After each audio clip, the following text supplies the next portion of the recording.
Osaühing NPM Narva on ainulaadne tehas Euroopas haruldasi muldmetalle sisaldavate püsimagnetite tootmiseks.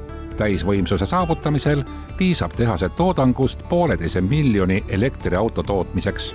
NPM Narva sai toetust Euroopa Liidu õiglase ülemineku fondist summas 14,1 miljonit eurot.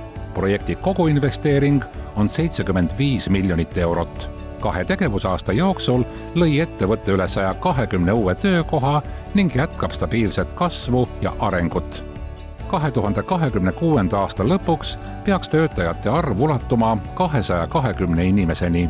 Osaühing NPM Narva ühendab eri riikide spetsialiste ja toetab andekaid noori, andes oma panuse Narva arengusse ja rohetehnoloogiate edendamisse.